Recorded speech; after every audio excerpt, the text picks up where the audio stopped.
Lord, thank you ha. Kasi pinaranas mo sa akin kung anong pwede mangyari kapag nagloko ako sa pag-aaral. Salamat Lord, inayos mo ang magulo kong buhay. Pangako ko sa'yo, magsisikap ako lalo para kay mama. At para din sa future ko. Hindi ko nahahayaan na maulit yung panaginip ko. Mahirap palang maging mahirap. Lord, sana pag dumating yung time na magkaroon ako ng sariling pamilya, hindi na nila maranasan yung maghirap.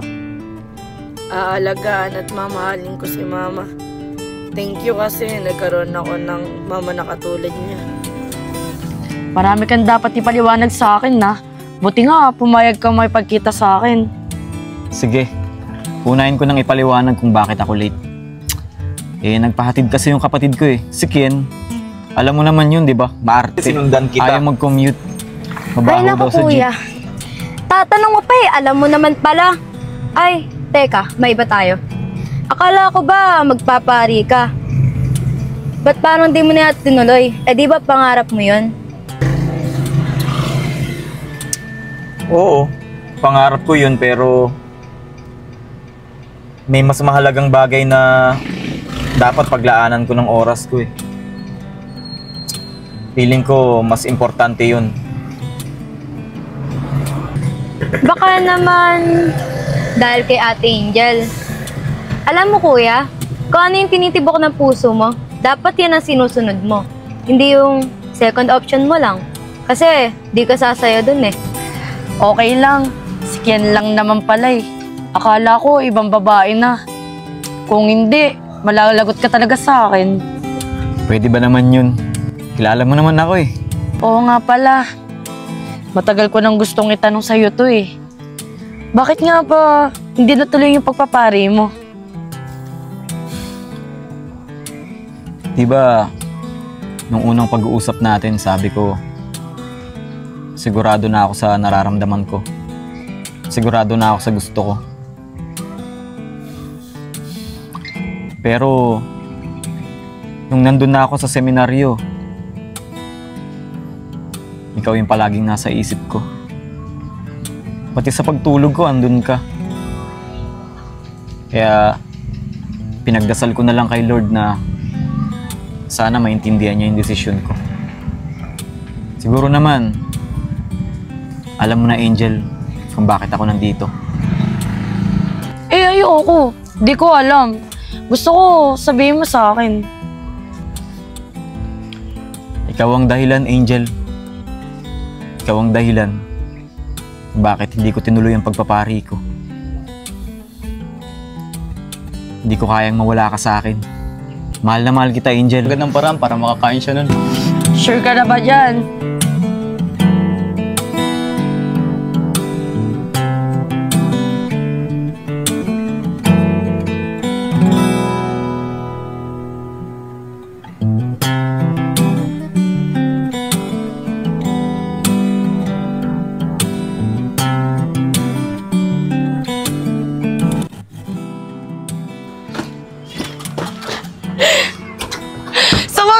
Dito na ako sa bahay namin! Nakala ko di na ako makauwi dito.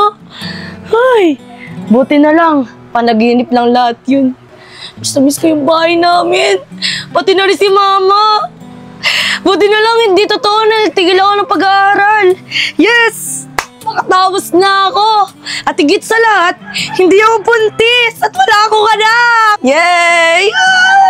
Sino ba yung maingay na yan? Angel! Ano ba nangyayari sa'yo? Mama! Mama, I miss you, ma! Ma! I miss you, ma! Ano? Nakabaliw ka ba? Araw-araw tayo magkasama! Wala lang po, ma. Namiss lang po kita. Maraming salamat po, sa pagpapaaral sa akin. Tsaka, sa pag-intindi sa akin, kahit bantigas ng ulo ko. Ano ka ba naman, anak? Natural, iintindihin kita. Anak kita At mahal na mahal kita. Mahal na mahal din po kita, ma.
Tagal naman ng mga yun.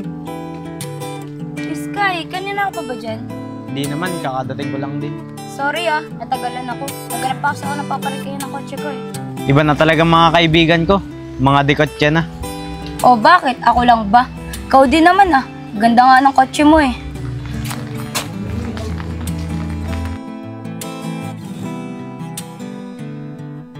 Ano ka ba? Mura lang yun. Regalo nga lang sa akin yun ng girlfriend ko eh. Ang kotse ko talaga, sports car. Di ko lang dinala kasi maulan. Alam mo naman, mahirap magkarwash ng sports car. Uy, tol. Nandiyan na pala kayo. Sorry late ako.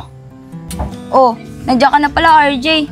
Si Angel, pupunta ba yun? Ano kayang balita dun? Nag-chat yun sa GC eh. Di nyo ba nakita? Nabasa ko, andawin na rin daw. Tara, hintayin na natin sa loob. Tara.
Flowers para sa'yo. Thank you.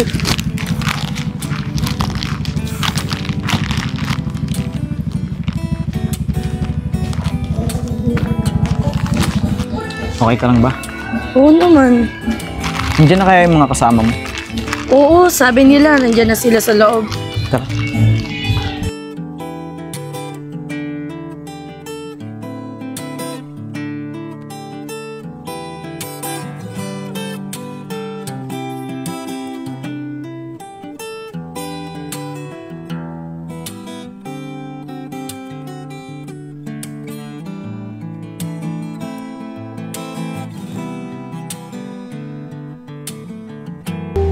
Sky, kamusta nga pala negosyo mo?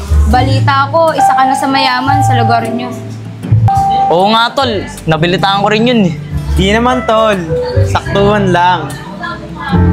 Iba na talaga ang tropa ko. Sobrang humble. Kaya nga dati nagpapalibre ka lang sa amin ng fishball. Ganun talaga mga negosyante tol. Kapit sa pera. Oo nga pala, si Angel. Di ba sabi mo kanina on the way na sila? Speaking of, andyan na sila. Uy guys, sorry late kami. Ang traffic kasi. Oo nga pala, boyfriend ko si Jex. Hello mga tol.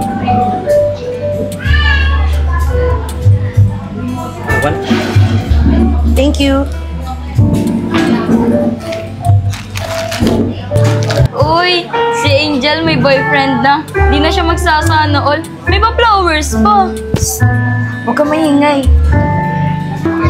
Wait tol, di ba ikaw yung sinasabi sa amin ni Angel na magpapari ba yun? Oo, tol. Ako yun. Kaso, hindi natuloy eh. Ang lakas kasi sa akin na itong kaibigan nyo eh. Uy! Oo nga pala mga tol. Order na tayo. Hi sir, eto po yung menu. Tawagin niyo na lang po ako mag-order. Okay po, thank you po. Tol Sky, ikaw na mamili ng order. Total, ikaw naman ang bigatin dito eh.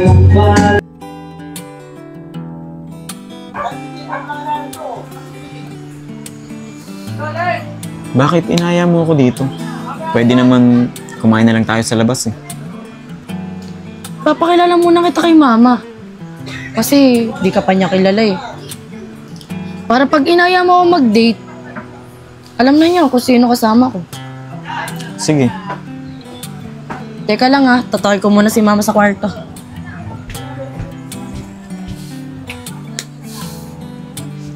Ma, try ka muna dito saglit. Ano ba yan, nak? Ang aga-aga, inaantok pa ako. May papakilala lang ako sa'yo. Sino ba yan? Teka, try ka dito.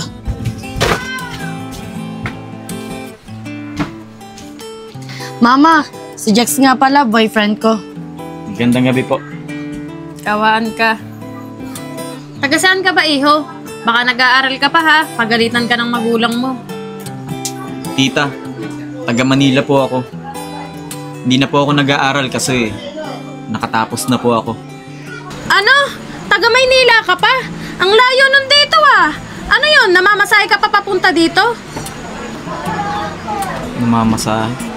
Angel, ano ba yung namamasahe? Namamasahe. Nagko-commute. Sumasakay ka sa jeep, ganun. Tita, hindi po ako namamasahe. Dala ko po yung kotse ko papunta dito. Ano? Nakakotse ka? Anak, nakakotse kayo? Ano bang trabaho mo? Ano bang trabaho ng magulang mo? Tita, engineer po ako. Tapos si mami at daddy, abogado. Tapos yung kapatid ko naman pong babae, nag-aaral po ng law. Siya yung susunod sa yapak nila mami at daddy. Mama, siya yung kinikwento ko sa'yo. Yung magpapare sana. Kaso hindi natuloy eh. Dahil sa akin. Ah, siya pala yung sinasabi mo. Opo, tita. Okay lang po ba na yayain ko po si Angel mamasyal dyan sa labas? Oo, wala namang problema. Basta, iingatan at aalagaan mo yung anak ko ha. Opo, tita. O sige na ma, alis na kami. Sige na.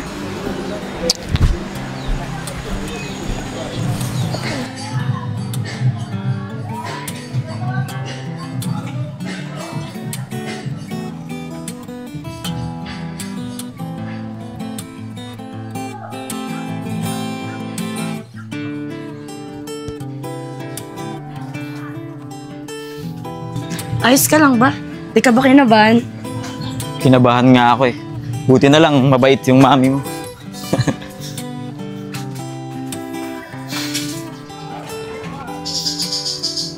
Sarap talaga pumunta dito sa inyo, no? Ang ganda ng tanawin. Tahimik. Puro huni lang ng mga ibon ang maririnig mo. Sa amin kasi, puro ingay lang ng sasakyan ang naririnig ko madalas eh. Gusto mo ba, pag kinasal tayo, dito tayo tumira? Payapa, malayo sa problema. Pwede naman. Gusto ko yung ideya na yan. Alam mo ba, nanaginip ako ng sobrang haba. Simula daw nung iniwan mo ko, may nakilala daw ako isang lalaki. Naging pulubi ako. Kasi di ako napunta sa pag-aaral. Akala ni mama, pumapasok ako sa school. Pero hindi. Nakipagkita ako doon sa lalaki. Tapos alam mo ba, nagpaalam daw ako na may tour kami. Pero pumunta kami sa probinsya. Kasama ko yung lalaking yun. Tapos doon na nagsimula yung kalbaryo. Nabuntis ako. Eh kung nagkataon pala, kung natuloy yung pagpapari ko, baka sa akin kayo magpakasal. Tapos yung magiging anak nyo, ako yung magbibinyag. Baliw. Panaginip lang yun.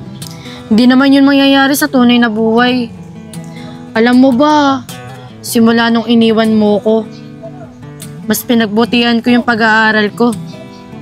Ginawa kong inspirasyon yung nangyari sa atin. Para mas maging karapat-dapat ako para sa'yo. Kasi ikaw, mayaman ka. Ako, mahirap lang. Alam mo ba, hindi ka dapat tumitingin sa estado ng buhay. Hindi naman yung pera o yung material na bagay ang mamahalin mo eh, kundi mismong tao. Kaya ikaw, kahit ano ka pa, mahal kita. Yan ang nagustuhan ko sa'yo eh.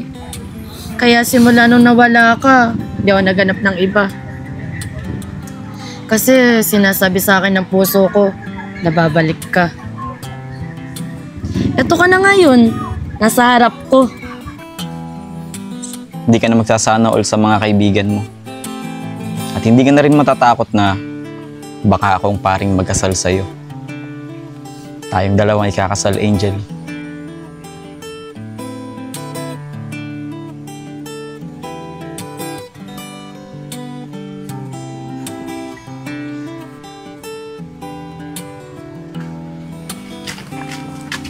Ate, kuya, palimos po.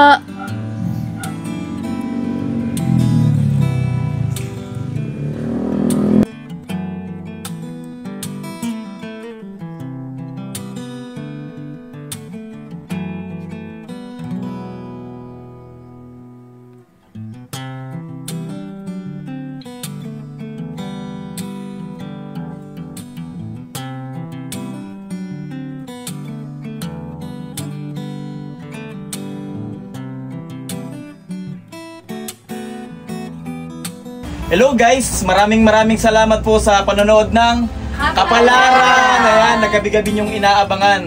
At tapos na po ang episode namin. Abangan niyo po ang mga susunod naming mga istorya. Ayan, ako po si Jex, ang director ng Team Jex. At ito po si... Ako po si Angel, ang girlfriend ni Jex. At Ako po naman si Kadulong, na anak ko po si Samuel. Ako naman po si Angge, ang nanay ni Angel at ni Valerie. Di Santos, gumanap na tatay ni Angel. game. Ako po si Valerie, ang kapatid ni Angel na naging pulubi. Ako naman po si Samuel, anak ni Kadulong Vlogs, na dati asawa ni Angel. Ako naman po si Ken, ang kapatid ni Kuya Jex. Ako sa TV Dax. Ako naman po si Robby, ang kaibigan ni Samuel. Ako rin po si Skybal, ang kaibigan ni Samuel at ni Angel. ayun guys, abangan niyo po yung mga susunod naming palabas. Ayan, sila po makakasama natin guys. Maraming salamat po sa araw na pag-aabang. Tapos sa paghihintay niyo palagi sa amin guys. Ayan, maraming salamat sa palagi nag-share at nag-heart ng video namin. Bye-bye! Bye-bye! Bye guys!